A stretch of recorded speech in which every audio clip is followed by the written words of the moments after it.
All right, so hello everyone. Today we will be having an art in English workshop. So basically, we will be using one artist, which is Van Gogh today, and their work as an example to basically show what a typical art class could look like, and go over some terminology that you might need when teaching an art class. So this is basically a workshop for art teachers and anyone in the creative careers in the creative sphere who teaches art and talks about art. Um, and I understand that everyone here is pretty much also an artist, right? So I'm not gonna teach you how to draw, of course. I'm mostly just teaching like the format of a typical like Canadian English art class, and also giving you like the main terminology that you might need. Okay? Okay, So, thank you. great. Okay. So first, we will begin with the introductions. So you can switch the slide to the next. Yes. So first, we will be talking about introductions. Yeah, you can go to the next one. So first we will begin with personal introductions, which is basically when you start, when your class starts, right? You want to introduce yourself as the teacher, and you also want to get to know your students. You want them to introduce themselves, right? And you want all of them to kind of talk to each other, so build a connection, so they feel like welcome and it's more friendly. It's a more friendly environment, right? So you don't need to go too much in depth. You basically just can say your name, something to describe yourself, like a fun fact about yourself, or maybe some like information that you want to share, like if you're a teacher or maybe like your job, whatever it may be.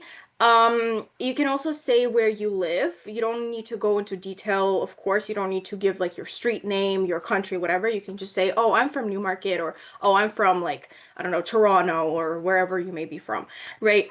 And then one thing, if you're teaching, especially from like if it's a sunny, if it's in our class with sunny events, you can also ask your students, "Oh, how did you find out about us? Was it like through social media, through a friend, through something like that?" Right? So, for example, I'll go first. I'll give an example. My name is Alisa. I'm an artist and a teacher, an art teacher. I live in Newmarket, so I'm from here, Newmarket. And I mean, I work with Sunny Wents, but for example, I found out about these art classes through social media.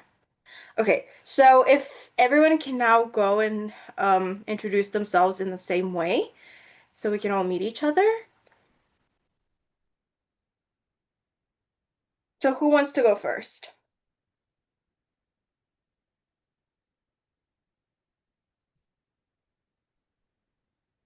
Who's Maybe brave Nina. enough to? Nina? Okay, Nina. Do you want to introduce yourself in the same way that I just introduced myself?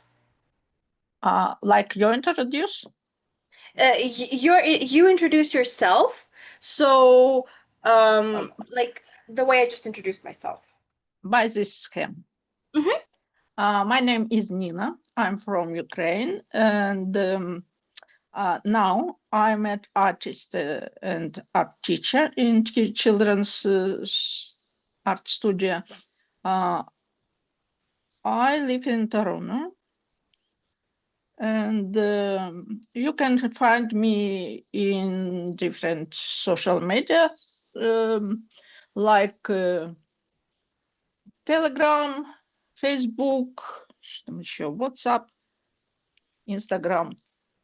Too. Okay, perfect. Thank you. Okay, who else do we have here? Uh, Veronica? Hi, Hello.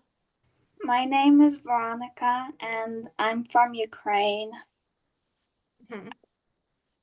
and I just like to draw Perfect.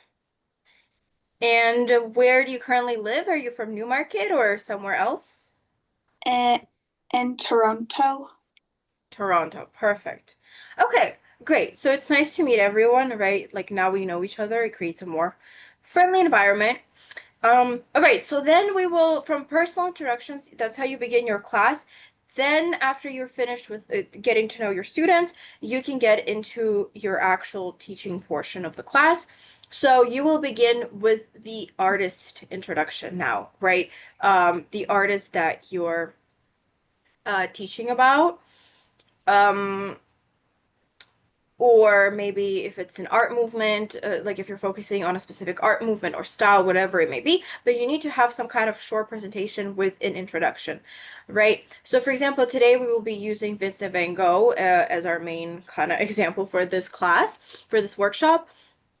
Right, so I just included some key information about him, when he was born, where he lived, what style did he paint in, like what was his art movement, some of his key artworks, which is also very important to include, and I don't know, some small fun facts about him, I guess, that basically kind of tell us who he is as an artist. Okay, and on the next slide, so I included a video. We're not going to play it just yet because I kind of want to go over the information that I included on this slide. So basically, with this presentation that you do, this is just an example. Of course, it can be longer, like it doesn't have to be 2 slides. But basically, why we want you to create a presentation is because some people come into these classes with like no background knowledge whatsoever. They don't know who the artist is. They don't really know anything about them. They don't know anything about their art journey. They don't really know anything about their style. So we want to make sure that our students do understand what we're learning about today, who we're learning about, right? And so basically what you want to include in your presentation is, again, some key information about the artist or the movement, whatever you're teaching about. Right? Some background information, fun facts, whatever it may be. We also want to include information about the artist's significance and their legacy. So why do we still talk about them? Why are they so famous? How influential is their work, and et cetera, et cetera, et cetera. You can also include some information like how much do their artworks cost now, and maybe talk about some exhibitions or museums that, were made with their artworks in their name. And lastly, you, of course, need to include the artist's artworks. So of course it's best to include like pictures of them with names and dates. And you can also talk about how they were created if you have time or if you're willing to, but that's like an additional thing. But in the very least, you have to include the pictures of the artworks. The main ones, at least. Okay, and then another thing that I wanted to talk about is the engaging experience of it all. So basically, the reason why I included a video here is because it creates a more interesting, fun experience for the students, right? It's not just you talking and talking and talking, but it's, something else for them to look at, pay attention to, right? So it creates a more interesting experience, first of all. Second of all, it kind of makes it easier for you as a teacher. You can just find a short video under 5 minutes on an artist or a movement, and it will basically explain everything for you, so you don't even have to talk. But it also creates, again, it makes it more fun for the students. Okay, so we can play the video that I found about Van Gogh now. This is the Van Gogh Museum in Amsterdam. People come to this museum from all over the world to admire the paintings of Vincent van Gogh. These days, Vincent is world famous, but when he was alive, hardly anyone knew his work. Do you want to know who he was? Take a journey back in time with us, and we'll tell you how Vincent became an artist.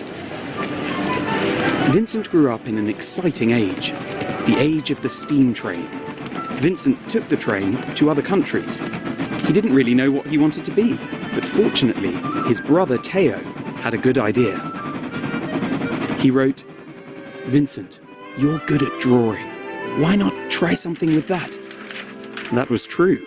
Vincent loved drawing. And painting? He could learn that, couldn't he? From that point on, Vincent knew what he wanted to be, an artist. He made a start. What he enjoyed most was drawing and painting the lives of ordinary folk, like this family of farmers, the potato eaters. He was proud of what he was doing, but others didn't like it one bit. That woman's nose looks like the stem of a pipe with a die on the end of it. But Vincent carried on regardless. He wanted to be a good artist and worked hard. He just kept on practicing and practicing.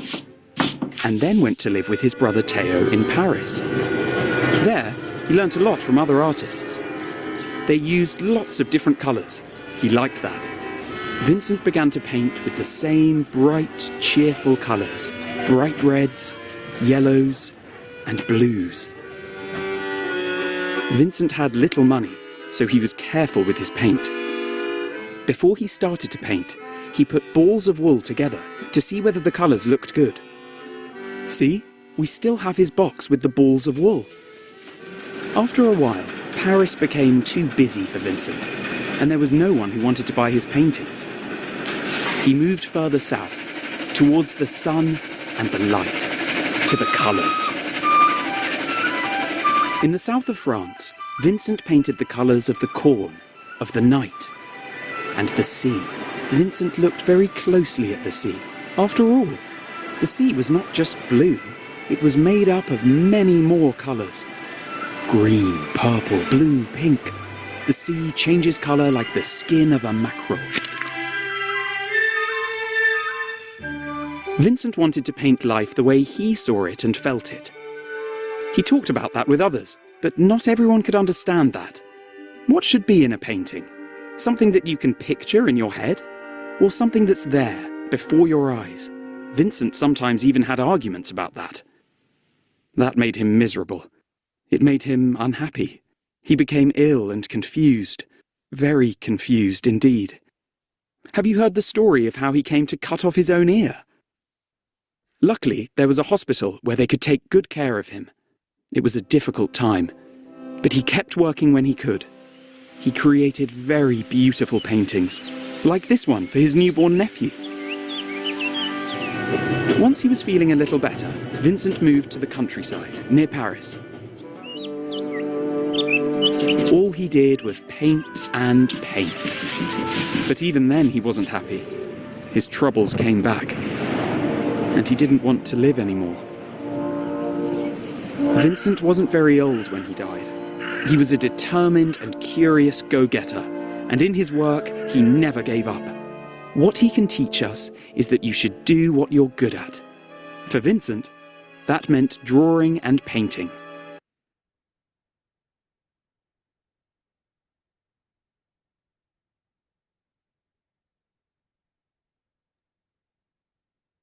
Okay, so that was just an example of a quick little video, right? It's short, so it's not too long. It gives you all the basic information on Van Gogh. And, basically, again, you don't have to talk yourself. You basically have the video talking for you. Okay, so once you introduce your artist, movement, whatever it may be, talk about them, their works, their significance, etc., you can now begin the actual drawing part of your class, right? So here we will be using the example of Van Gogh's Postman drawing. First, before we do that though, we will talk about giving your students options. So before they even begin drawing or sketching anything, you want to give your students two options, right? So you want to tell them, and I highlighted some like terms that you might want to remember for reference. But anyway, so the first option you want to give your students is that they can select any reference that they want and try painting it yourself. So you will be giving them different references, different pictures that they can choose from, right? And then you can just tell them that in that case, you will just come around to check up on them and see if they need any help, right? And then the second option that you can give them is that, or you can pick you can pick the same painting that I'm doing, the same reference that I'm choosing, and follow what I'm doing step by step. So basically, these are the two options, right? So then you give them whatever the papers they select, right? And for example, we will be using today the postman that Van Gogh painted. So I included some terminology on the side there that you can also, that's kind of like the main stuff that you need to know and remember. And basically I guess we will actually be trying to paint it today. I don't think we should go into like too much detail and try to make a perfect like work today because that's not really the focus. We just want to kind of understand the process. And in case you get any questions while we're painting it, you can ask me and we can talk about the different terminology.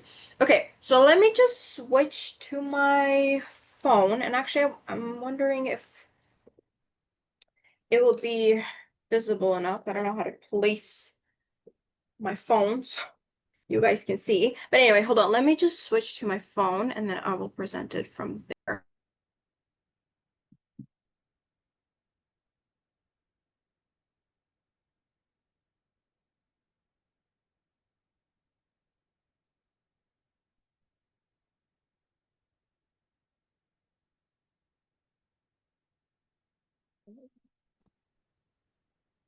All right.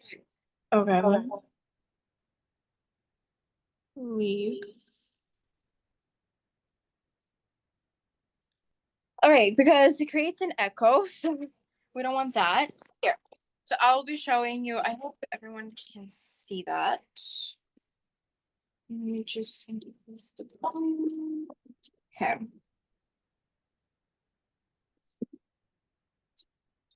Perfect. So, once you begin your class, right, before anyone starts drawing, you want to let your students, wait, sorry, everyone can hear me, right? Just want to make sure that everyone can hear me. It's fine. Okay, perfect. So before you begin the drawing portion of your class, you want to make sure that your students have all of their supplies ready, all of their art supplies, right? So what they need to have usually is a pencil, right? An eraser, their paints, which in this case today we'll be using acrylic paints, their paintbrushes, right? They need to prepare their paintbrushes. They need to have their palette, their painting palette, right? And then they also, or if they don't have a palette, they can use these like paper plates that we sometimes use, because they're easy to like, you don't have to clean them. You can just throw it out and it's just easy to use. Okay, so it can either be a plate or a paper palette. I mean, sorry, a paper plate or a palette.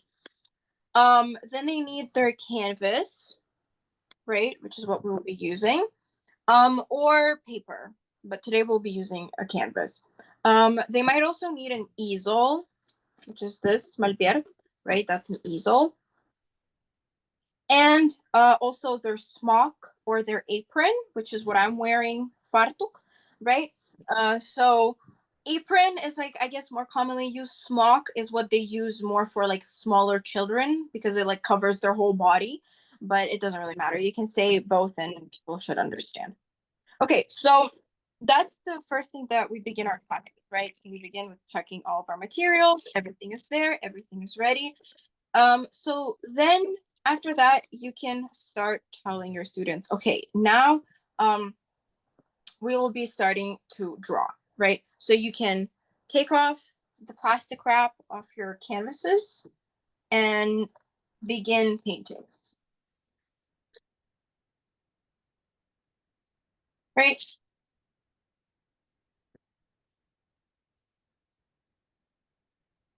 So we have our canvas, have all of our plastic wrap that we can just put to the side for now, and then we're gonna throw it out. Right? And of course, we always begin with the sketch. So for the sketch, usually we practice on just like a regular piece of paper, right?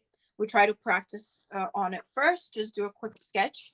And then we do the sketch on the canvas after we practice on a piece of paper, right? So you guys can like quickly, I don't know, practice if you want, but I'm sure we don't really need that right now. So we'll just we're not gonna do it on a piece of paper. We're gonna do it on the canvas right away, so we don't waste too much time. Because I know that everyone here, again, is an artist, so you guys don't really need to practice that much. Right. So we're gonna take our canvas and we're gonna start sketching with a pencil. But before that, we also want to let our students know that we're working.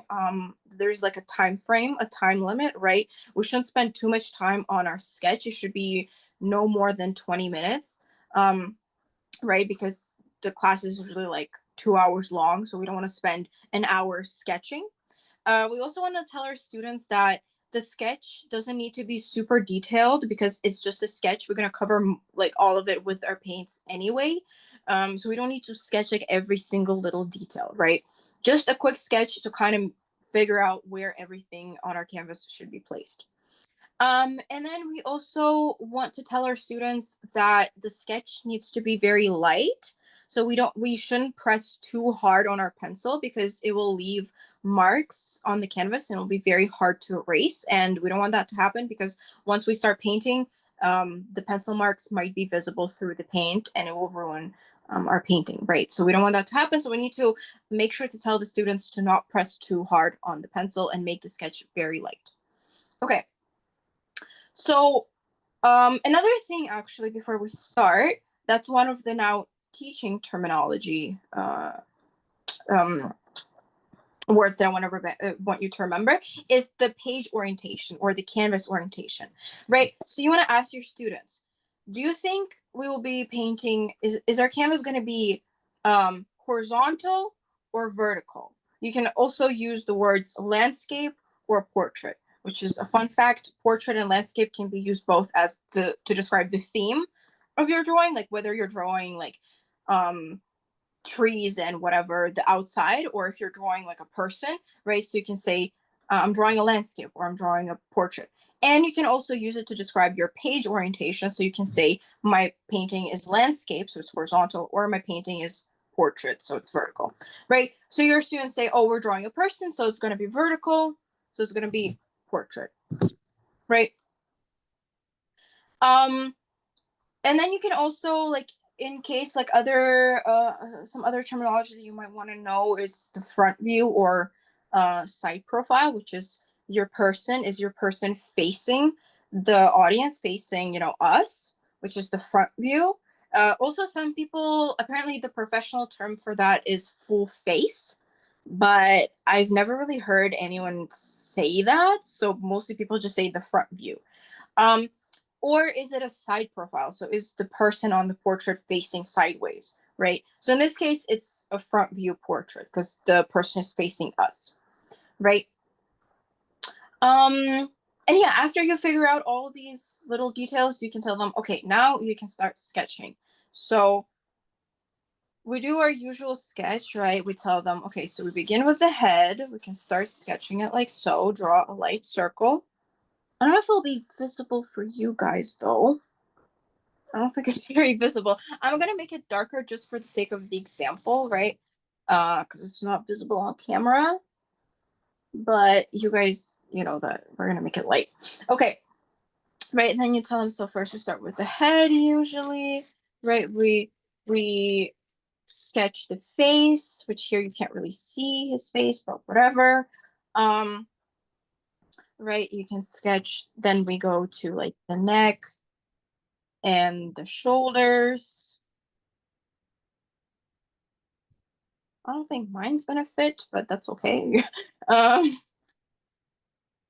yeah, that's another thing that I guess you should tell your students, that like make sure to kind of understand their proportions. So because I kind of didn't think too much about mine, that's why we do like a practice sketch, right?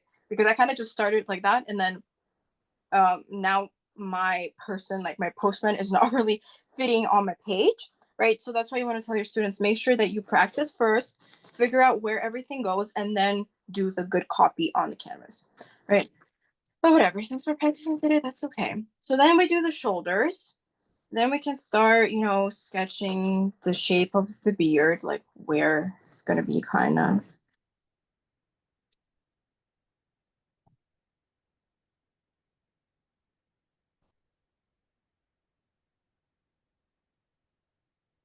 Yeah, so we tell them that we just do overall shapes. We don't do like, right, a detailed sketch. His mustache is usui, right? Beard is barada. So we tell them all that. So we do that.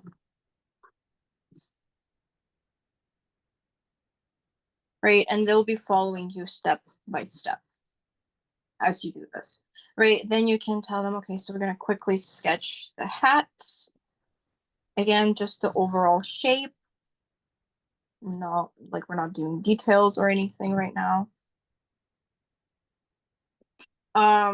Maybe the eyes you can sketch, I guess, but not draw them, but just sketch. Right, the nose, the eyebrows, whatever. And then his ears are also here. Right.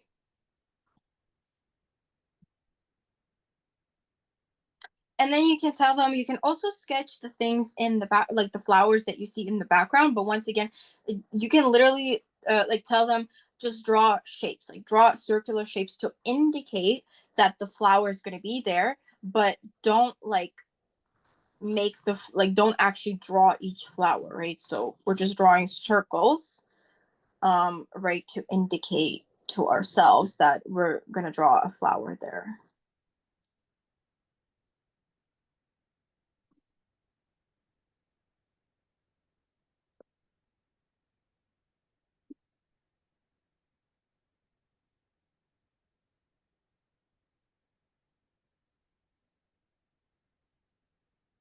And then on the other side as well, right?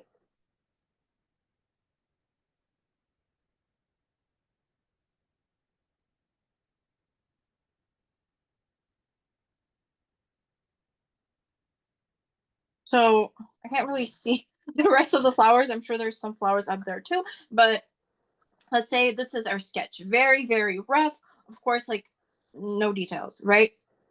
So once they finish with their sketch, um, okay, let us like once they finish, let's all like tell them to. I mean, if it's an in-person class, you'll be going around and checking up on them. But if it's an online class, after they finish their sketch, you want to ask them, okay, let's all share our works. Let's see, you know, what we all did to make sure that they're staying on track and that they understand everything you're doing. Okay, so let's all share our sketches right now, whatever what each of us drew. So you guys can see mine, right? This is just my quick sketch. So let's see your guys' sketches.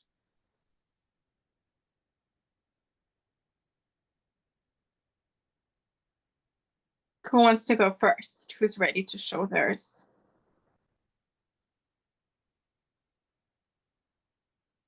Nina, do you want to share yours? My picture? Your sketch of the painting. Sure. Yeah, just show us what you drew. Perfect. Okay, great. So now if you were my student, I would be like, perfect, you're staying on track, you got everything, you understand everything, so good job, keep going. Okay, then who else? Veronica? I just need like a few more seconds, please. Okay, no worries. Right, so then if somebody needs more time, of course you can be like, sure, take your time, whatever, and then you wait for everyone to finish. I can show mine. Okay, perfect, let's see yours. I can't really see because the quality's kind of, I can kind of see it. Okay, it seems like you're on track. Okay, perfect. So again, if you were my other student, I would be like, good job. Okay, you got everything down. Perfect. And then, you know, I can just touch up some things on my sketch for now while we're waiting.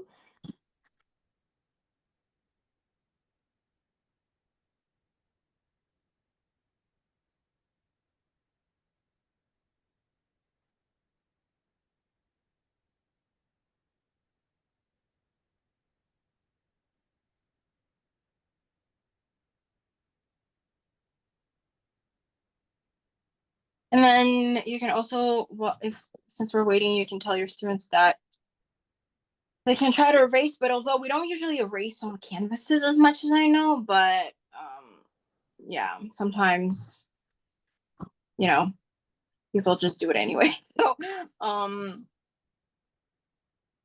if they need to erase something extra, they can try to. But that's why we don't really press like hard on the canvases, right? Because it leaves marks. All right. So while Veronica is finishing her sketch, we can start preparing our paints now for the painting process, right? So we want to tell our students that they need to grab their palettes, and usually if it's, well, here I have these acrylic paints that are in bottles, so it's easy to pour them. But if it's like a can, right, with paint that you need to like get it out from, um, usually we would ask the students to grab a palette knife, right? This thingy to put the paints, because we don't want them to use the brush. We don't want them to use brushes because it can damage them, right? So um okay. So once they have their plates or their palettes, we can tell them, okay, let's grab paint now, right? But before that, they need to understand what paint they need, right? So I'm gonna ask you, as if you were my students right now, what colors do you see on the painting, right? So if you can just unmute yourself and tell me, oh, I see this color, I see that color. So, uh, Nina, what colors do you see Oh, on the painting? cadmium yellow, yellow ochre, Mhm. red, ultramarine, Mhm. green. I don't know what green. Maybe green. Some kind of green.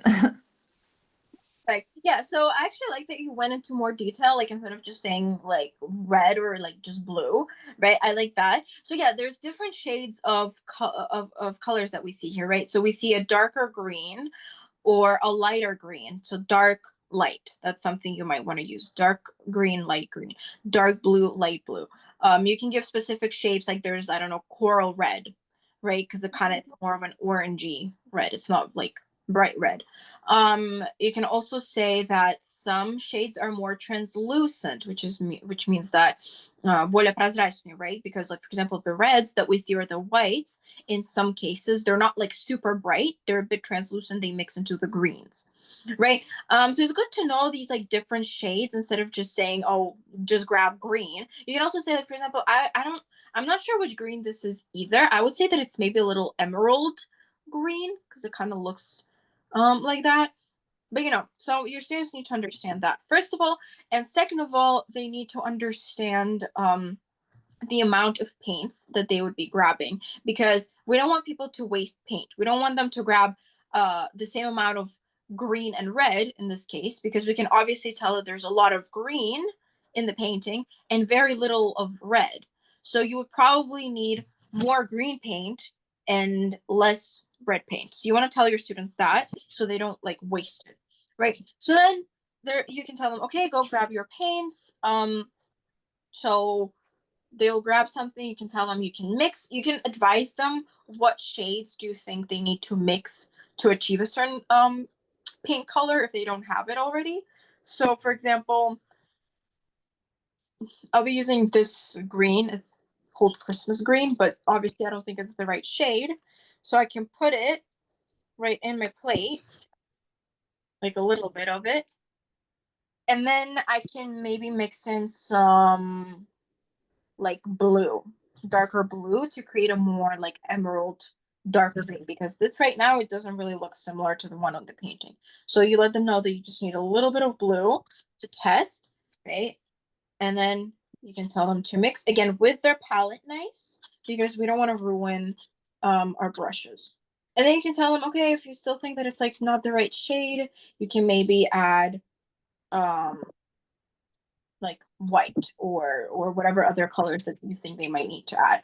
Right now, again, since we're just practicing, I don't think we need to make it like perfect and super like accurate. I just want you to understand like the mechanics behind it, right? What you would usually tell. Okay, so let's say they got their right color and you tell them, okay, so now grab your paintbrushes. That's another thing you want to tell them, that like that they need to know the size. So if we're doing the background and there's not a lot of detail, it's just mostly green, right? You probably want to tell them grab a bigger, flatter brush for the background so it's easier to paint it, right? If you're doing a detail, if you're doing some smaller details, you can tell them grab a smaller round brush. So this is a round brush. This is, I guess, mostly like a flat brush that you would call them. Okay. So that's another thing that you want your students to kind of understand. And also, another term that you might want to know is um, the background, right? So you want to let your students know that we begin, if we have the main subject, another term that you might want to know, which is what we're painting, the main focus of our painting, right? The person in this case, that's our main subject. And then we have the background, which is whatever is behind them. And usually if we're doing a portrait especially, we want to start with the background first, because we want to let our students know that we don't want them to finalize the main focus of the painting, the subject, the person, right? Finish everything, do all the smallest details, make it perfect, and then start the background. Because if we do the background, we can accidentally go over our portrait, our person, right? We can accidentally smudge something. We can accidentally like stain the portrait itself. We can accidentally, I don't know, like things can go wrong. And especially if we have like these flowers in the background, right?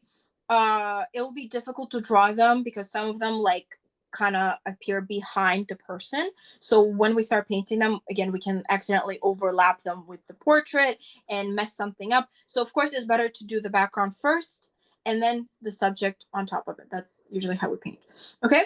And now then, before we start painting, actually, Veronica, did you finish your sketch? Can you share it with us if you finished it? Yes. 1 second, please. I just need to get my camera on. No worries, no worries. Okay.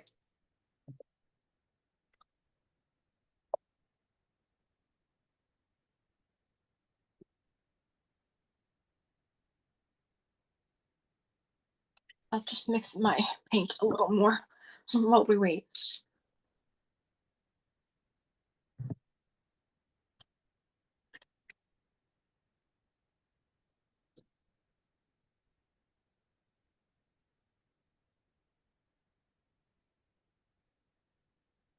Perfect. Okay. Yes. Great. So everyone got their sketches. So I think everyone is ready. Everyone's on track. So once you made sure that everyone is on track, everyone is ready, you can tell them, okay, now we can start painting, right? So you got your paint. They mixed their paints and everything. So now you tell them, okay, we're gonna grab a bigger, flatter brush, and we're gonna start painting the background. And we can tell them that it's okay if you go over some of your sketch lines. Like it doesn't really matter because once again, we're going to be covering them anyway, right? So you can tell them that. So they can leave, you can tell them they can leave like some space for like the flowers, for example, but that overall it's okay that if they go over that, right? And you can maybe once when they're painting, you can maybe give them like some advice on like the technique they should be using, like maybe which way they should be stroking, like which way the strokes are going, like is it up and down, side to side, is it diagonal like this, if they should go over the same area, because I know that usually in art schools like they teach you that you shouldn't go over the same area over and over and over again. You should do like several layers, right? So you got to tell your students, so we're going to do several layers for the background because at first the paint can be a little like transparent, right? And then we're just going to do another layer. So tell your students that you don't want them to go over the same area over and over again because it'll just smudge the painting and make it uneven, right? You might want to tell them like, oh, use more water or use less water. Don't forget to clean your brush, like different advice like that. Okay.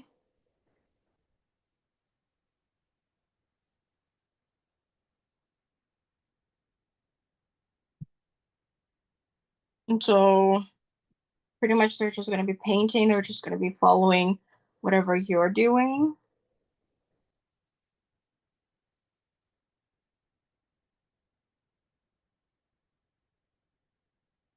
Right. And you basically want to tell them that, again, since they're going to be covering up some of their sketches, that it's okay because it's better to cover them up than to leave white spots. So tell them that you don't want them to leave any white spots. You want them to paint everything. And there might be like a different technique because I know that especially with like oil paints and even acrylics, I've had experiences in some art schools that uh, first people put like a layer of, for example, like brown paint, like a very thin, watery layer of brown paint over the whole painting, and then they paint on top of that already with the actual colors. So if you want your students to do that, of course you can tell them to do that as well. Today I'm not gonna we're not gonna be doing that just for the sake of time, right? So whatever you're showing them your process.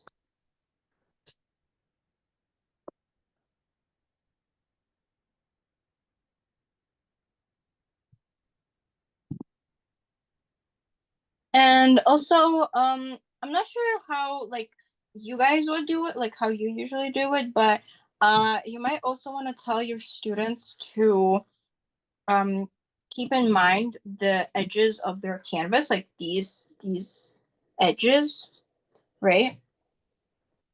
These ones. Because some artists like to paint them as they're painting the background, like so, right? And some people like to keep them until like they wait until the very end, until they finish their whole entire painting to like cover them up.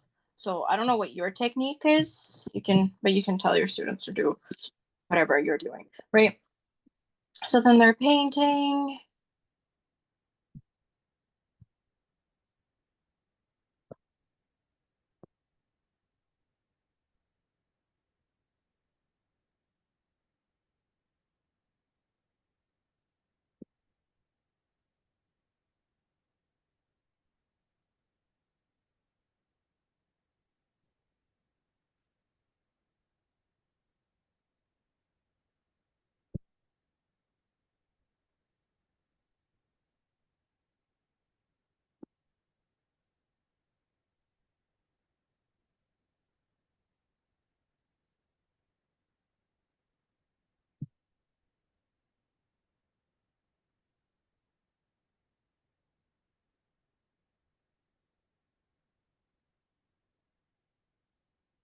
Okay, you want to make sure that you tell them to cover all the white spots, even if it's like with like very transparent, like it's gonna be transparent, but still because we don't want to have white spots later on.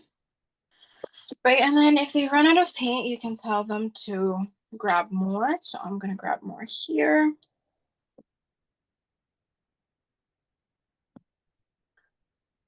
And then you can tell them that, okay, so since this is acrylic paint, it dries pretty quickly, so you don't have to like wait a long time to do the second layer.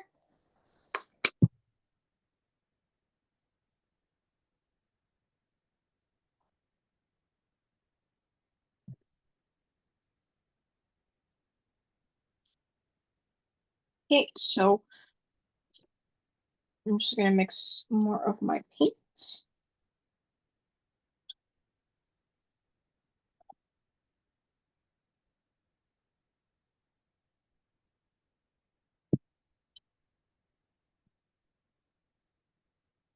And I think I'm gonna be needing more of green. So while we wait for it to dry, right? they can grab more paint and mix it up. They can also maybe use hair dryers, which we usually use those at the very end to make the overall process, the drying process faster. But maybe you can also use it in between the different stages. Don't waste their time. And then you also want to tell them to have their tissues handy, right? So that's another thing that I should have mentioned for the materials. But yeah, so basically they finished their background, they finished their first layer. It's kind of dry now already. So you can tell them, okay, now that you've done your first layer, you can start painting your second layer.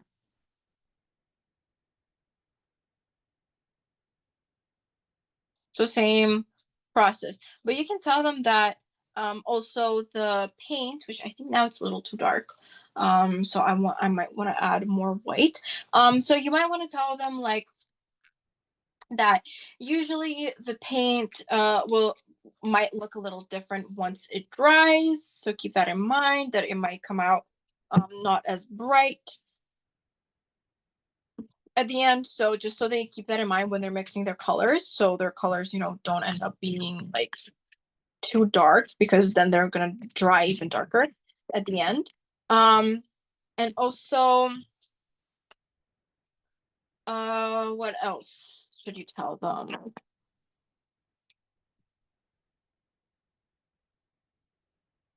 um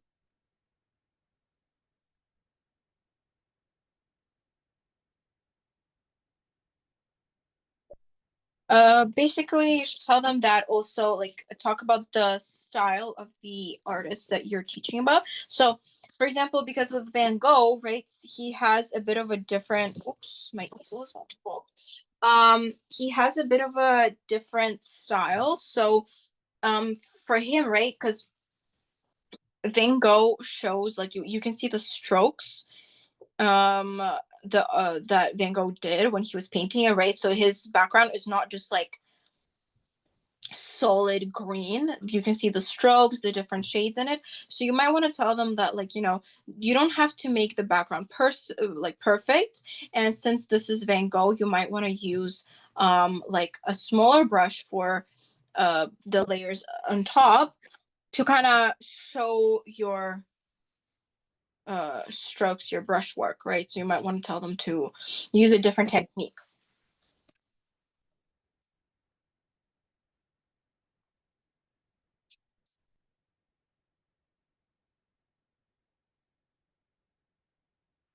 But again, in this case, I think that since we're just practicing, I don't think I'm gonna try to make it too perfect. I'm just basically doing like an example of what we would usually do during an art class, right? And also, if you have like any questions about like the drawing process, or like the like maybe some terms that you might want to know for when you're teaching, you can also ask me, like how to say a certain thing or whatever else it may be, right? Um, yeah, that's pretty much the process. I think my green kind of turned out a little too dull, which dull is kind of just, it means that it's kind of like not super bright. It's the opposite of bright, but it's okay.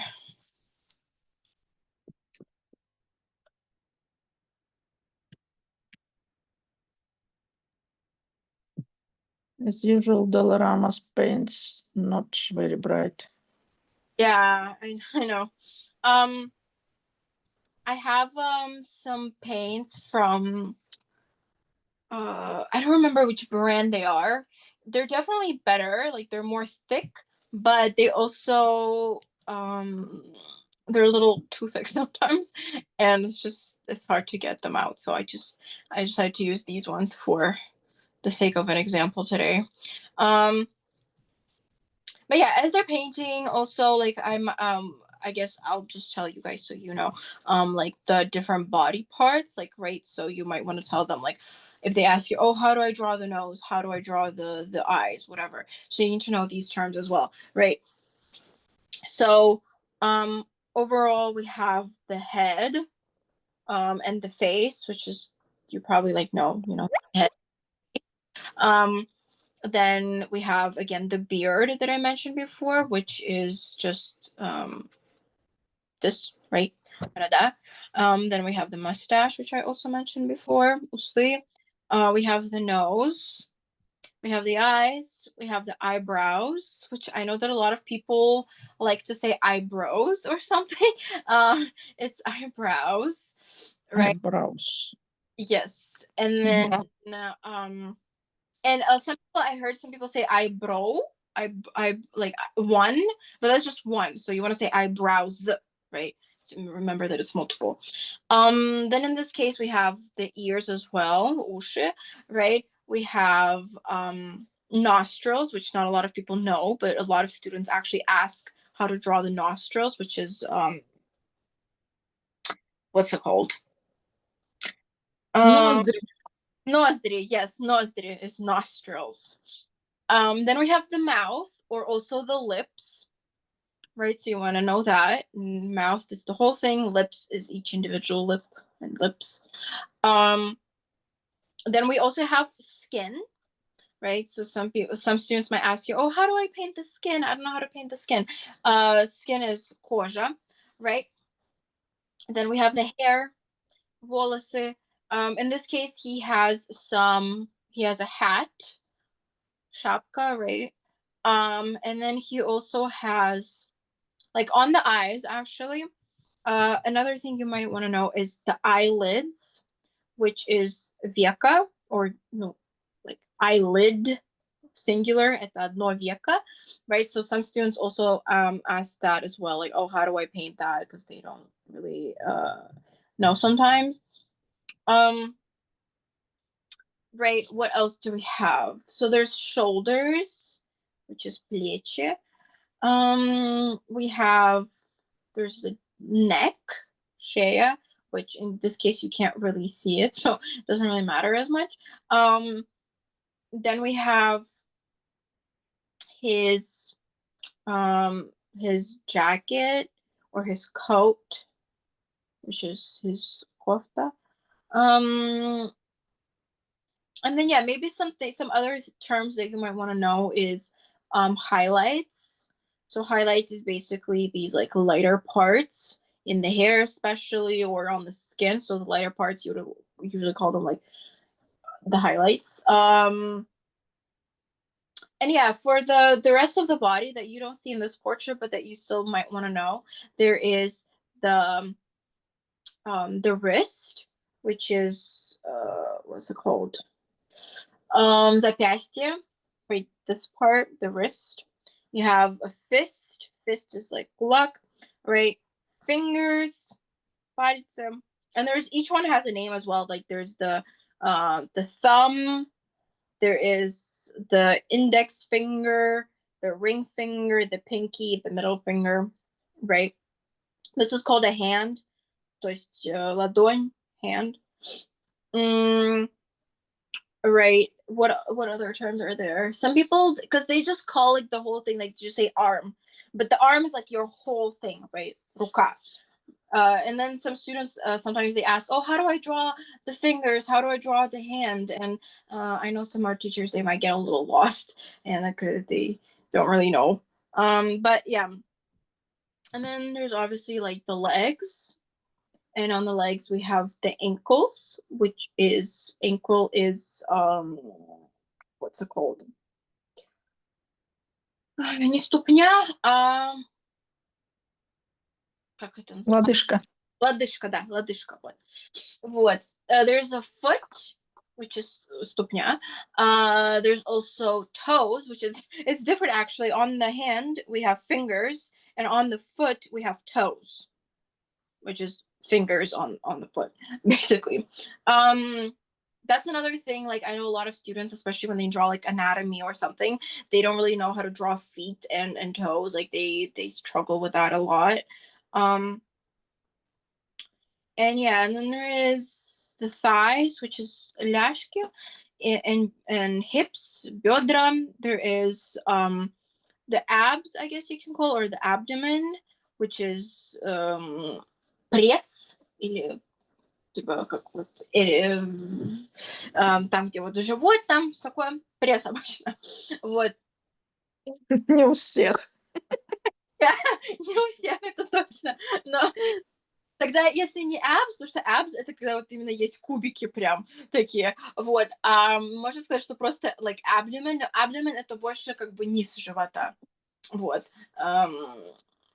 Так можно просто сказать stomach, то есть люди обычно поймут, что или tummy, они любят называть tummy, типа это живот, вот. Потому что stomach это у них больше типа научное название живота, то есть желудок, но в любом случае вот. Yeah, there's shoulder. Oh, there's elbows, which I forgot. Это эти Локоть. локоть, да. Which I know that especially when drawing anatomy, a lot of students struggle with that as well. Like if the arm is kind of bent, like if it's not just, you know, like in a regular like down position, a lot of students they kind of struggle to draw the elbows. And then what else is there? Oh, there's the chest, грудь, right? Or the bust. But I mean, I guess that's a more artistic term because in real life, not a lot, like, I mean, yeah, in real life, not a lot of people kind of use that term. Right. Okay, so I'm just waiting for my background to dry. I guess while it dries, you can start working on the face, right? So we can grab more paint and start working on other stuff. Right. And then, right. So I don't have a hair dryer on me right now, so I'm not going to use that to dry. But I guess we can start on the face. So again, you ask your students to, okay, I guess once they finish the background, you also want to make sure they're staying on track with that. So you will ask them about their progress, like if they're catching up. I guess we can each show our works right now, what each one of us did. So who wants to go first? Nina, do you want to show us what you drew so far? Show what, sorry? Your painting. Do you want to show what you drew? My painting? I dried it with hair dry. Oh, perfect. Okay, I love that. I need a hair dryer. Mine is far away. I Okay. switch off my sound and Yeah, perfect.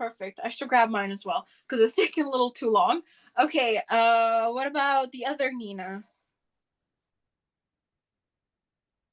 The other one. This one, yes, this Nina. another Nina. Okay, so you started on the hat and the whatever, but you left a lot of white spots. Perfect. And then Veronica, Nina has a big experience. She knows that white color like to leave Yes. for white paper. Wow. Okay, perfect. Great. So the sketch, you have like a professional easel. I love that.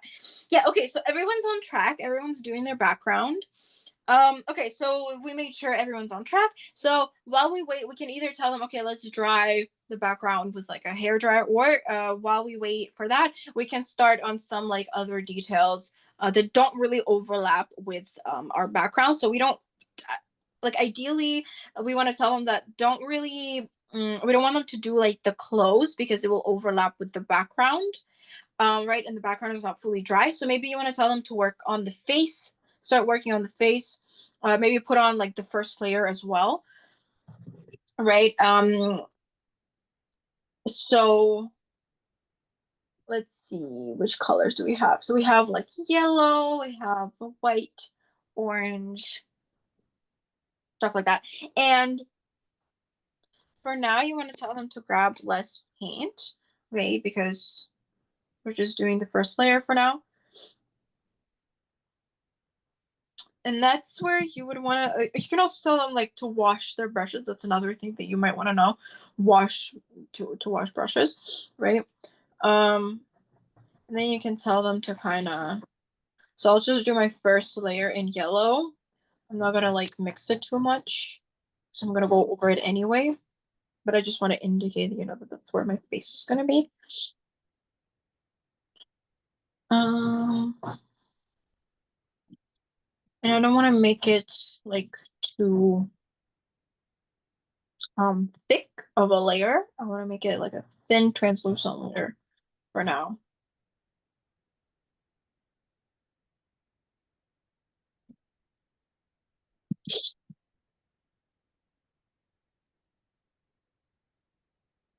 Oh, and then I kind of forgot to go over like the I forgot to mention that there's also the forehead look, right? Which some students might ask, like, oh, how do I do? Like, I don't know how big it's supposed to be. I don't know, whatever. And there's also a hairline, which in this drawing you can't really see it. But hairline is basically, I don't even know what it's called. Like, to be honest, it's like типа линия роста волос, или как это называется, то есть, которая вот тут вот на лбу у нас. Вот, because a lot of people struggle with that as well, from what I noticed, because they either make it like too big or too small or like some weird shape. Like that's not very natural looking. So you might need to help your students with that as well sometimes. Sometimes it is hard to distinguish where is the hair and where is the strokes. Yeah, I know. One Gogh. I know. It's a little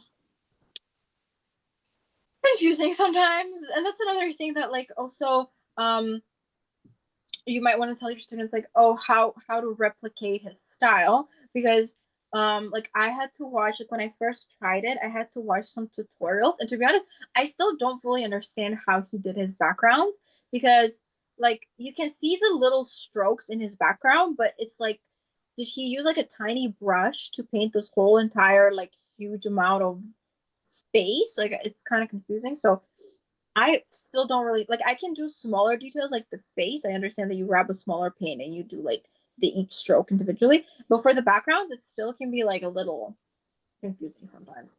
But hey, you gotta tell your students like, oh, do you see how here like he's different from, I don't know, for example, some other artist who didn't use that many strokes to paint, right? So they kind of get his style down. My pixel keeps falling, so okay. So we did the face.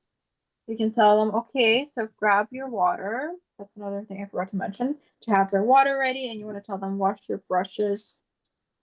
Right, so they're gonna wash them, and then you want to tell them, and don't forget to dry them off on a piece of like paper towel or a tissue. I don't really have with me right now, unfortunately, but yeah, that's what they gotta do, right? Then we can see that like, okay, if our background is kind of finished, like finished, it's kind of finished drying. Mine's still kind of wet still, but you can tell them, okay, then you can start mixing more paints, like maybe for the beard and the clothes. So the beard is kind of brown, but it's kind of, as Nina said, it's kind of like ochra, right? So there's some also yellow and blue, but you want to tell them that you will add that later. You don't want to paint each little detail right away. Right. So you can tell them, okay, this is how you mix it. This is the paint that you should probably add or whatever. And mine looks a little wrong. I'm gonna add more.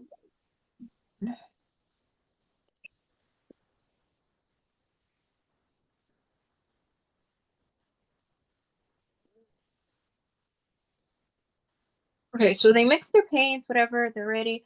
So you tell them, okay, so same technique as with the face and the background. We first begin with our first layer to once again just indicate where everything is gonna go. And to make sure that we cover all the white spaces so we don't have any left once we're done.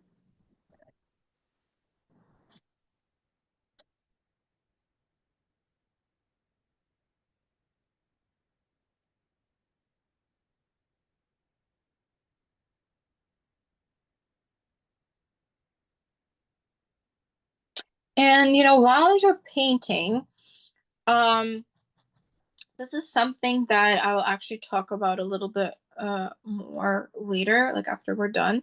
But it's good, like, um to talk to your students, not just about the painting, but I guess other things as well, like build connections, especially here in Canada. If you're working with like authentic Canadians, they like to do, like small talk.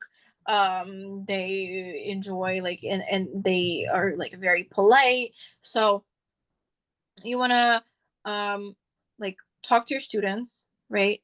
You don't want to just sit in silence. You can maybe play some music, especially, like, I know that, like, because I worked with like in an art studio before with smaller children, and I was like an art assistant, and what the art teacher would do is she would often play some kind of music in the background for the kids, because first of all, they liked it, like, so you're building a connection with your students, and um like basically a friendly relationship with your students, but also it just makes it more engaging and more fun for them.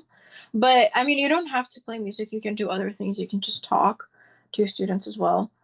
um, so that's another thing to, I guess, remember, to just not sit in silence. And I mean, if you see that your students are talking like between each other, like if they're just talking to each other, that's also fine, of course, because um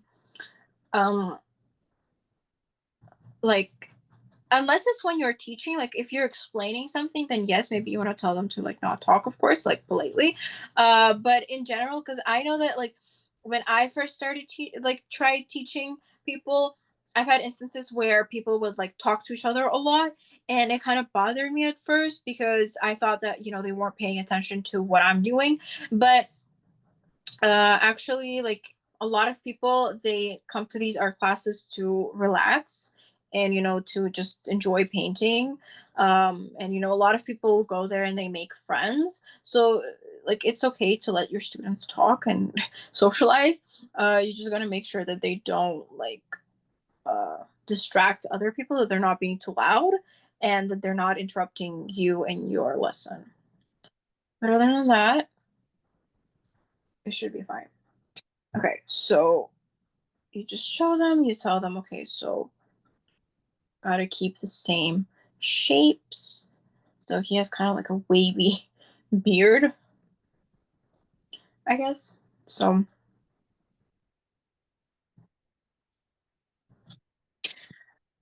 okay, so you tell your students to also, another word that I forgot, term that you might want to know, is volume, right? So, um, here his beard has a lot of volume, so it's very thick and there's a lot of hair.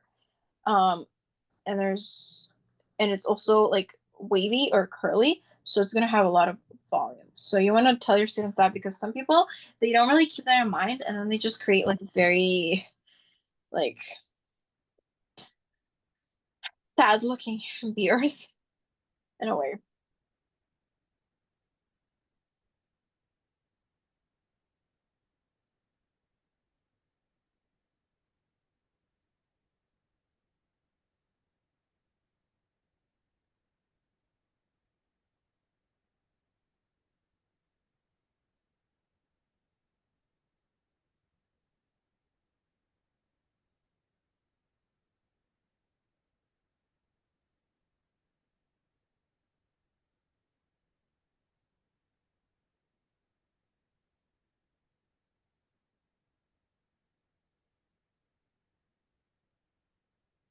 Okay, so now that we have like the shape of our beard, kind of,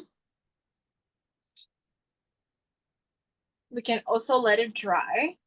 Which, actually, now that I'm thinking about it, I should have done the clothes first, but it's whatever, since this is just the first layer of the beard. And we're gonna fix it later. So it's okay if it's like not perfect. So now we can tell them, okay, now let's do um the clothes, right? So once again, we're keeping in mind that for now this is just the first layer. So it can be a little, like, it doesn't have to be the perfect color. We can just take some dark blue as the base. Another word, I don't remember if I mentioned it already, base or not. Uh, But yeah, so you can just tell them, okay, so we're grabbing blue and starting our first layer.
Okay, so you show them everything step by step, what you're doing, reminding them to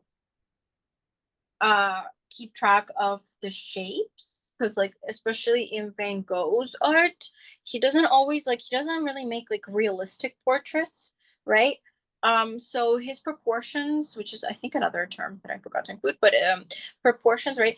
Sometimes they're a little bit distorted, right? They're not always like anatomically correct. So I know that sometimes when we're painting some students, they like just by instinct they kind of want to make it like perfect equal shoulders, for example. But in this case, if we look at the reference, his shoulders are a little like again distorted, like they don't look very anatomically correct. So you got to keep that in mind to also replicate his style, Van Gogh's style and technique, right?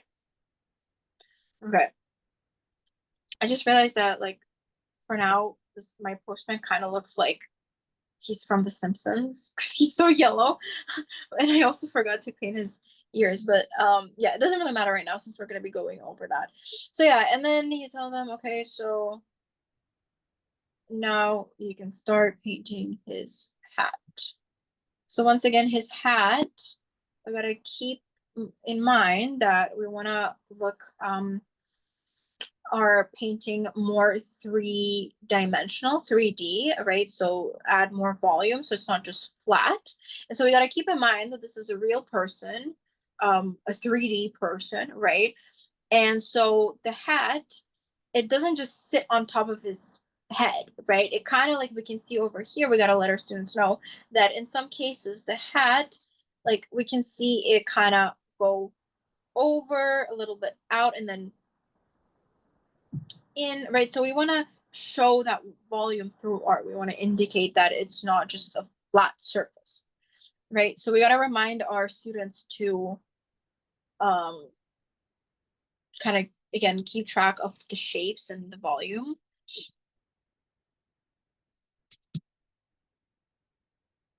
So it doesn't really also end up looking like a cartoon, right? And it's not like, for example, his hat, like it has this what's it called?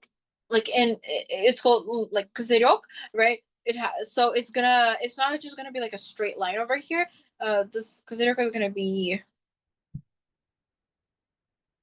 like kind of going a little bit over his head, right? His face, I mean, not his head. Okay. And then we can keep painting.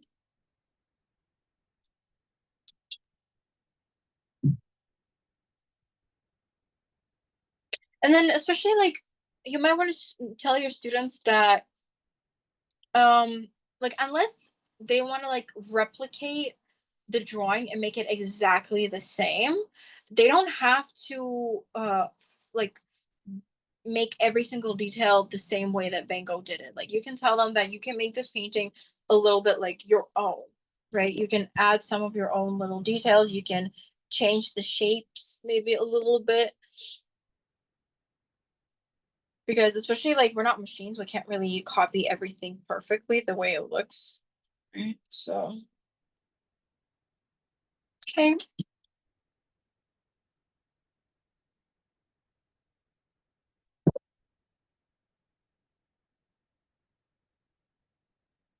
Okay, so now that we have our first layer of clothing and the other details down, we can now see that like, oh, so now we need to fix some things in the background because, for example, here, I forgot, like I didn't paint here because I fixed my shoulders, right? So now we can fix some of these things in the background that we missed before.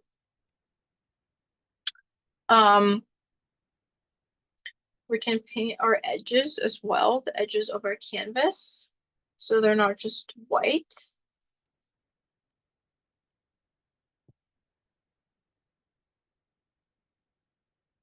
Right, so I'm just painting the sides of my canvas, so it matches the background. And then since our background dried now, we can tell our students, okay, now that's when you can start adding more details. So maybe you want to use a darker green or something to add the different brush strokes. I'm not really going to do that for the sake of time, I think, especially in the background. But once they do that, you can then tell them, okay, so now that you have the background color, you can start drawing the flowers, right? So once again, you can tell them, grab your paints, grab a small round brush because we're doing details, and you can kind of tell them which shapes they should do because there's like different types of flowers on here, right? So you want to tell them like what kind of strokes should they be using. So for example, over here we have I forgot what the flower is called, but it's a ramashka, right? So it will have one type of petals. So you want to tell them, okay, so you want to use like singular brush strokes, right? So you just want to do like one, like that. So like individual brush strokes. Or for example, over here on the other side of the canvas, we have, I'm not sure, actually no, right next, actually you won't be able to see it on my canvas. But yeah, over here we have another white flower, but I'm not sure which flower it is, but it's a different type, right? And it has a more like rounder shape. So you want to tell your students to maybe use a different type of brush stroke for that. And you also want to tell them that it's a bit translucent, right? So it's not always like super bright white.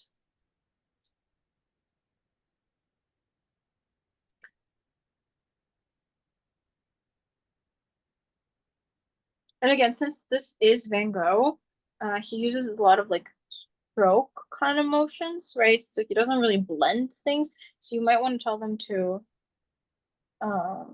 make it a little bit more messy, to not like perfectionalize it, to kind of replicate his style a little bit better.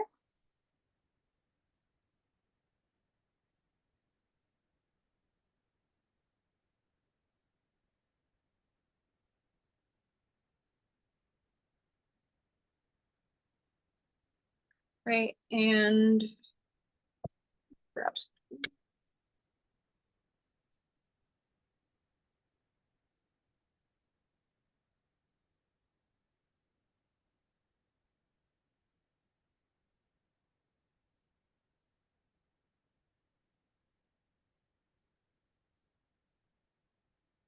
And then you can also tell your students more about how to make their works more three-dimensional as well. Because like for the flowers, even if you look at them, it's not just white color on them, right? He also added some blue, some yellow to indicate some like shadows or to kind of highlight them or outline them. So you want to tell your students that as well because also I noticed that a lot of people what they will just do is they will, like, if they want to draw a shadow, they will just take like white and then they'll grab like a gray color or a black color and make the shadow just like gray or black, which I guess you can do, but in a lot of artworks that kind of makes your drawing look a little like muddy or like a little dull, right? So a lot of artists will actually use other shades of like other colors to create the shadow. So they in a lot of cases, if they have like something white, a white object, and they want to do the shadow, they will paint it blue. They'll make the shadow like light blue, right, to create more depth. So you want to tell your students that as well, so they kind of keep that in mind. But yeah, anyway. There's also the other flower here. I don't have good brushes. That's kind of unfortunate because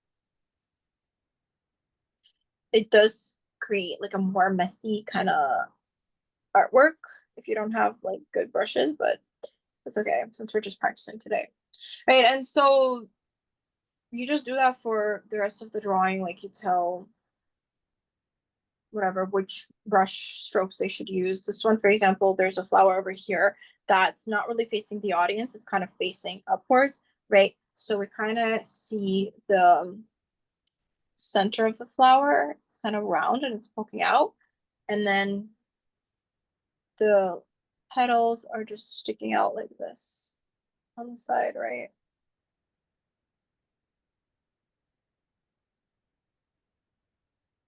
I don't know if you can really see it on camera, but yeah, you basically like just talk to your students, tell them what you're doing, how you're doing it.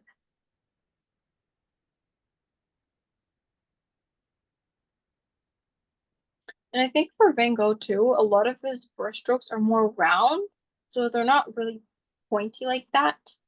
They're more like that, right? So you want to talk about that as well.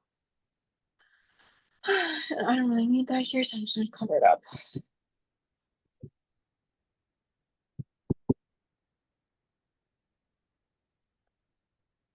But yeah, so that's, you're gonna tell them, okay, do the flowers, do whatever, do the rest. And then once they do that, they can start doing their move on to other details. Again, tell them to wash their brushes, wipe them down, whatever. So once they finish with the background, all the flowers, you can tell them, okay, so we're moving back to the face. So now that it dried, so we can grab different paints, a smaller brush, right? A small round brush like this. And we can start doing our strokes. So we can start maybe with the darker ones, so like orange or red, or maybe even pink tones, like so. And we can start kind of painting where we see darker. Then we can maybe grab yellow. We can mix light yellow with white.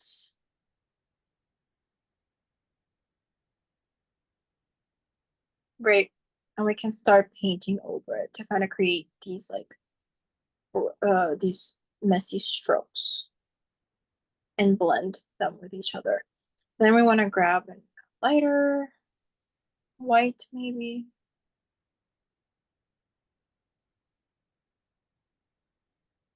And just start overlapping them. What is overlap? Overlap is basically like mixing, чтобы они заходили друг на друга. Overlap это... перекрывать, да? Yes. Because since this is Van Gogh, right, you can see a lot of his brush strokes, right, and they're kind of like random all over the place. Again, it's kind of hard to replicate with acrylic paints actually, because he used oil paint, right, and in a lot of cases it actually almost looks like he used oil pastels. So I guess maybe it would be fun if we did this painting with oil pastels instead, because I feel like it would be easier to do the strokes that way. Because with acrylic paints, I feel like they mix too easily, and it's kind of harder to create these like separate brush strokes that he kind of has, but it's okay. Since we're just practicing, it's okay. Okay, so we can tell them, okay, so mix in different colors. And also, yeah, don't forget to mention that acrylic paint dries pretty quickly. So it's better to like not leave, like to work very quickly and to not let your different brush strokes dry, because otherwise they're just going to be like, they won't really blend in with the other brush strokes that you're adding on top of them, right? Or something like that. It's almost like pointillism,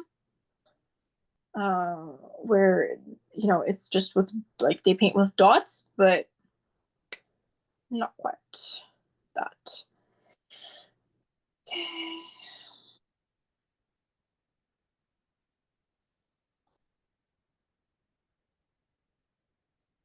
Okay, so now like where we see the whiter tones, the lighter like light yellow white, again that's the highlights, right? That's pretty much where the light is reflected.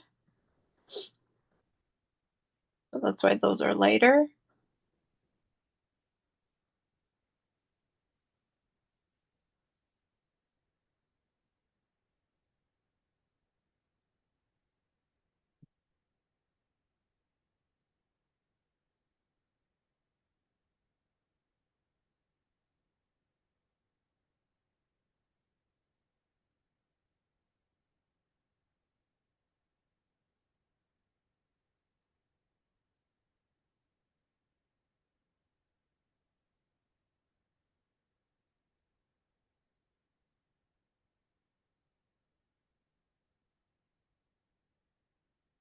Right, and then we can also tell the students that your brush strokes will follow the shape of like, for example, if you're painting a nose, your brush strokes don't always have to be like up and down, right? They can kind of follow the shape of the nose, so they can be a little bit more round, like so, right? And then we can just fill them in with more brush strokes, like so. Add more colors.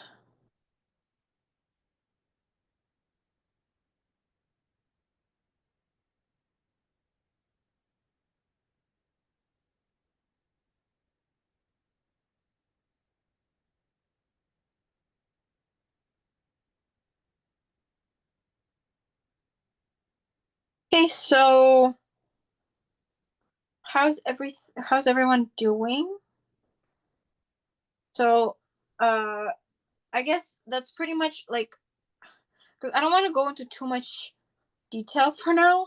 I guess it's for practicing. So I'm just doing like relatively like what it can kind of look like. So let's all share what we have, what ours look like so far. So I show you mine a little bit more up close. So I try to include more brush strokes, right? So it doesn't look all like blended out and even, right? So let's see how's everyone else doing. So Nina, do you want to show yours first? Me? Yeah, your painting. Mm. I forgot that acrylic become darker than it dry. Yeah, I kind of messed up with the background as well but it's okay. Mm. Wow. Okay, I love it. You did more detail. So you got into that already. I'm still on the face. Okay, perfect. What about the other Nina? Ah, The other Nina. Let's see what she's doing. nothing.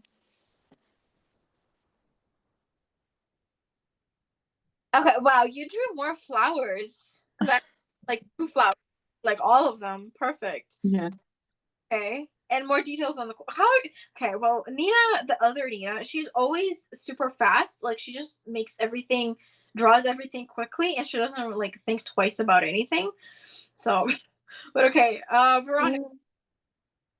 Because they all quite terrible. Nice. I mean, Van Gogh's style is pretty messy. It doesn't look I have been drawing the flowers a little more. okay, that's fine. That's fine because I didn't pay attention to them. But okay, love that. Okay, so you drew the stems too. Or no, wait. The green is like, is it like the stems of the flowers, like the leaves, or the are you doing? It's like you can see that it's like in the back. You can see like it's a little blue. So I Oh, do blue first, and then I will do like more of white color. okay, okay. I love that. Yeah, that's a good idea. Okay, perfect. Um, so yeah, because for me the flowers, I decided to kind of move on from that a little faster because I don't want to like, because I'm like I don't want to spend too much time on them for practice sake, for now. But yeah, flowers. There's a lot of them, so it's kind of a little complicated to draw. Okay, so with the face, I think I'm just gonna leave my face at that because obviously it's not as perfect as Van Gogh's. Um, because it's a little bit difficult. I feel like again, it would have been kind of fun to try this with oil pastels. So maybe we could try another of Van Gogh's paintings in oil pastels next time or something.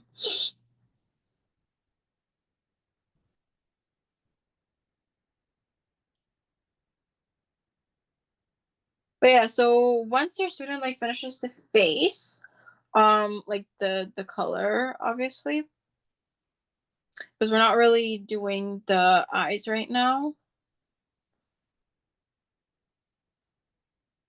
Um, you can start telling them, okay, well, you can finish now the rest of the details. And okay, so they shouldn't do what I'm doing right now, but I just need to indicate that this is also going to be the skin, and I can go over it a little bit after. Whatever. Okay, so once they finish with the face, you can tell them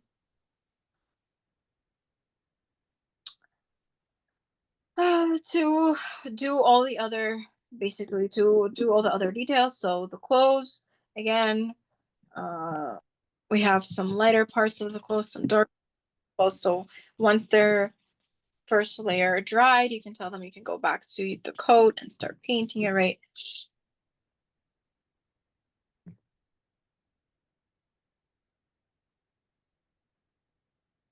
So he has, and you also need to make sure that it's like the right shade.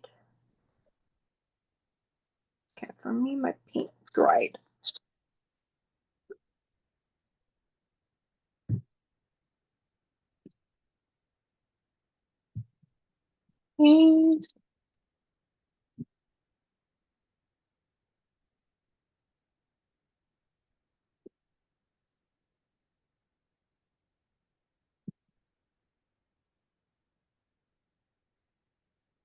And then there's the darker blue.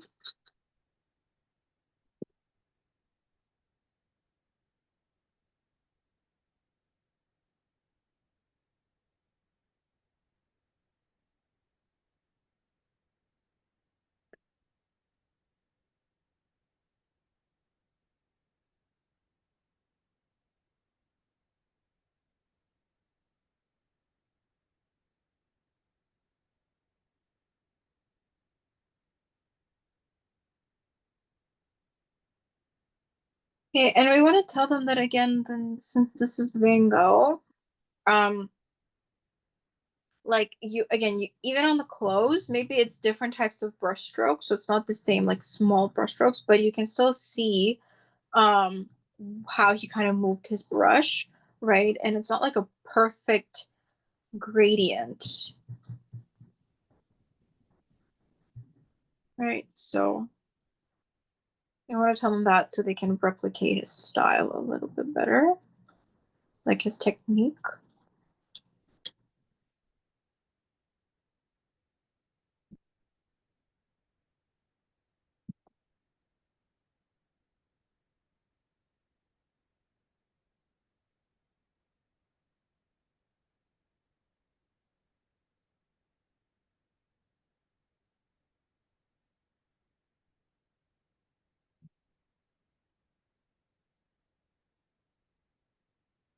Okay. So, you guys can keep drawing, and I'm just gonna, because I think I pretty much covered like the basics of everything, like the drawing process itself. You guys can keep drawing. I'll just move on to the next. We'll move on to the next slide. So I'll be talking while you guys draw. So, the next part of your class is going to be the cleanup. So once everyone finished their drawing, their painting, right? They finalize like whatever, paint everything. They're done. They oh, so you're gonna move on to the wait. Yeah. So once they finish painting, you will talk to your students. So you want to like talk to your students and communicate with them again, right? So you want to tell them, okay, you want to ask everyone, did everyone finish? If they say yes, we all finished, you go, okay, then let your paintings dry. Leave them to dry. Go wash your hands, go clean up whatever you need to do, right? You can also tell them again, as Nina already said, she used a hair dryer. So you can also tell your students the same thing. You can tell your students, okay, to make your painting dry faster, we will be using hair dryers, right? Fan to make it faster. Perfect. Then you can also tell them that, like, once everything dries and they finish whatever with the hair dryer, you can tell them, okay, if you didn't get to finish some little details, you can finish them up. You can touch them up now, because sometimes, people like sometimes we do the details like the eyes or something, or some like if we have an outline, we will do that not with paint but like with what's called, like with a black liner or something, or like with a marker. So such little details, they can touch them up later after everything dries. And of course, you can tell them to sign their work, to leave their name on the work. Very important, especially if it's like an art class with kids. A lot of the time, the artworks will get lost. So that's like a must, that they need to sign their work. Maybe touch up the edges if they didn't do it before, like I did here. Right? Like I painted the edges of my painting as I was painting the background and the clothes, right? If they didn't do that, you can tell them to maybe choose one paint, like now that's everything dry. I know that some artists do it with black, so they can take black paint and just paint the edges, so it creates a more clean look, right? It looks less messy that way. And then after they finish all these little details, you can tell them, okay, so everything's dry. We finished all the details.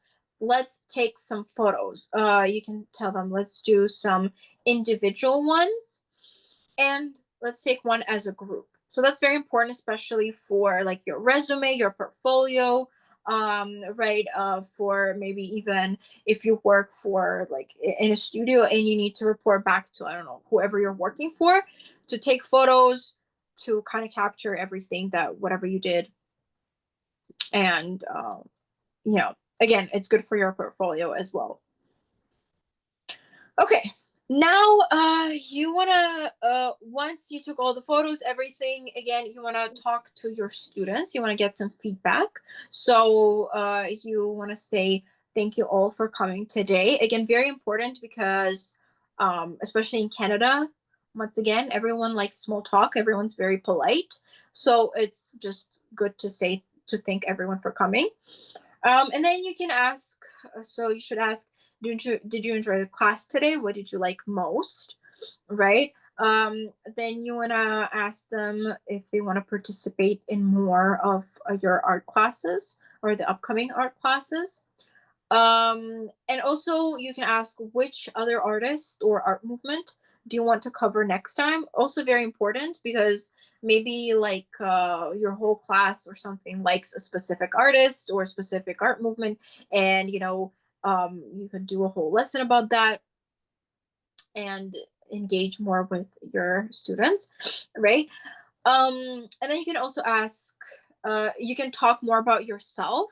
So you can say that, oh, I also teach individual classes, or I teach online art classes. So if you want to join, here's my contact information. You can find it here. Again, if you're doing like a what's it called, a workshop with Sunny Events, you can also give a link to the Sunny Events website because it has all those events on it, or the Sunny Events Eventbrite website, which also has those listed there.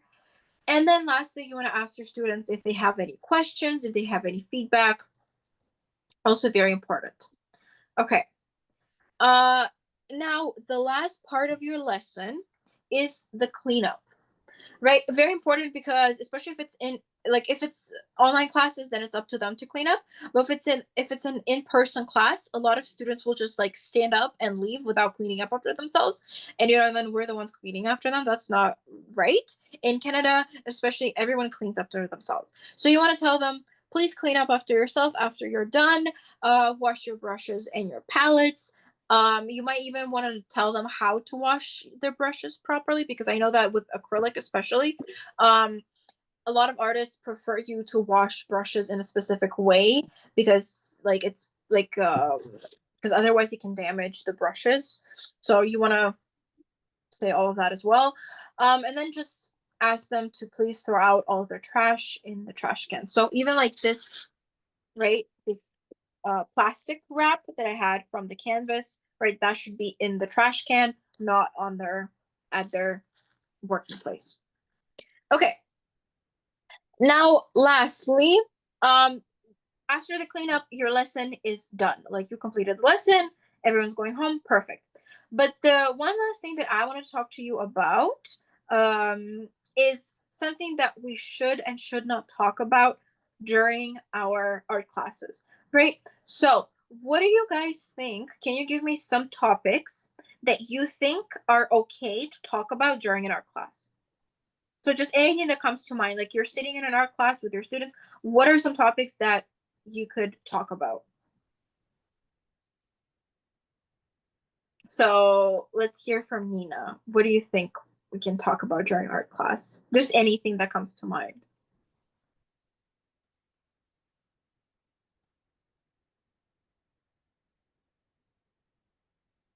I don't know.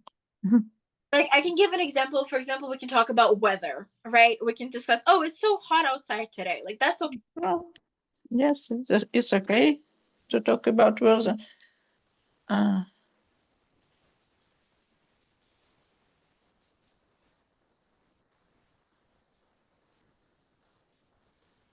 About color that they like. Yeah, perfect. So you can talk about anything art related, right? Painting, or um or maybe like the painting itself, like, oh, which colors did you use, oh, what do you think, which color do you think should go here, which shade should I use, stuff like that. Or you can ask them about their preferences, like, oh, what colors do you like, what do you like painting, stuff like that. Okay, Veronica, do you think, like, what topics do you think we can talk about, like any topic that you think is okay for an art class? Maybe like different art styles. Yes, great. So yeah, you can talk about different art styles, right? So these kinds of conversations that are either related to art, or they don't have to be specifically related to art, but just like something, um, like it has to be polite and stuff like that. So I included a list here, with some examples for you. So I included the art progress, so you can talk to your students, or your students can talk in between each other about like how their painting is coming along, right? You can talk about like the painting itself, like, oh, do you know about this artist, oh, do you know what painting this is, do you know what it's called, stuff like that. You can talk about your art background, so talk about like, oh, I'm an artist, oh, I went to an art school, I've been drawing since I was 5.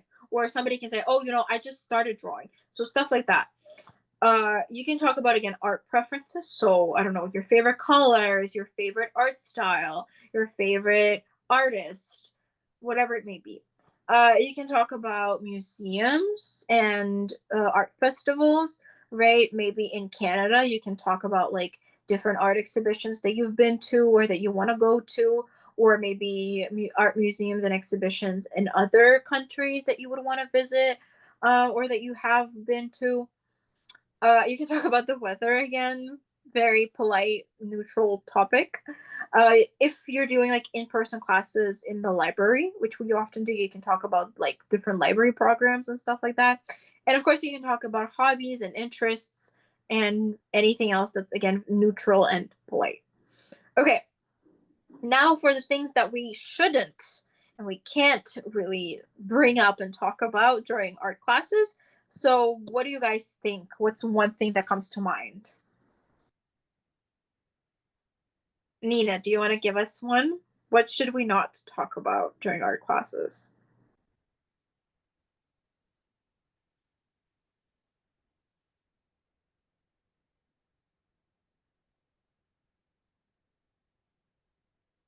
Like, I can give one example. I personally would not talk about politics or anything like political during art classes. What other things do you think we shouldn't talk about?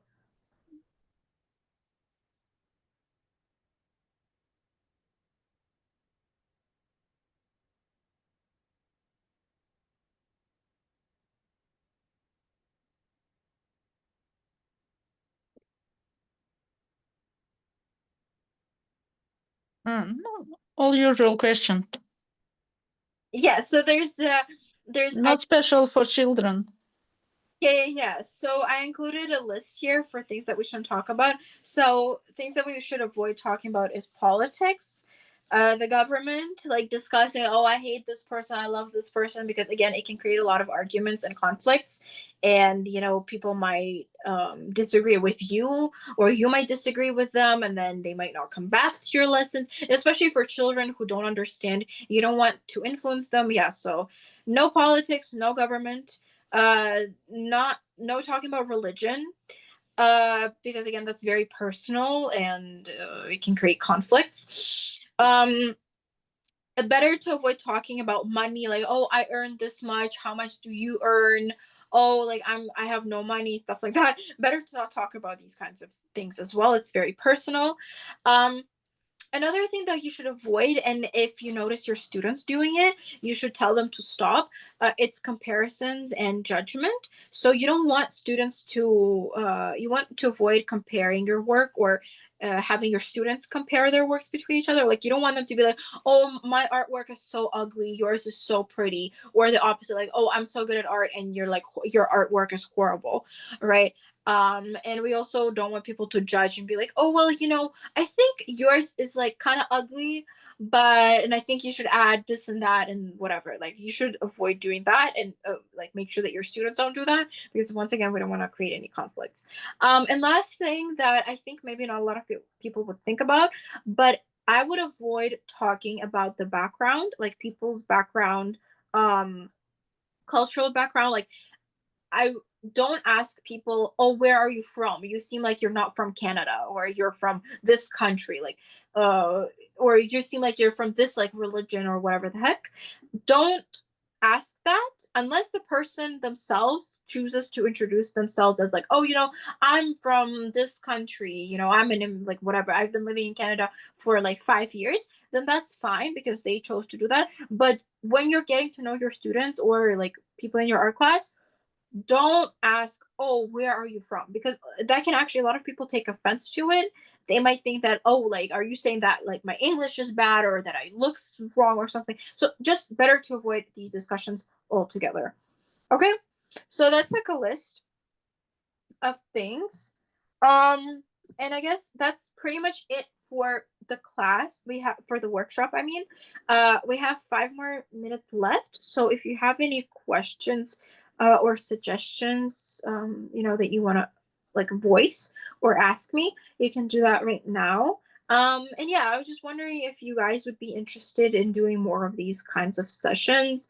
Like, we could do more where maybe you will be the one teaching an art class, like your regular art teaching class, but fully in English. And you're going to be the one talking, and we're going to be the ones listening and asking questions. If we have any, we can do something like that. But yeah, if you have any questions or suggestions, you can tell me. Um, I hope I kind of explained everything in a lot of detail and it was easy to understand, I hope. But yeah. No,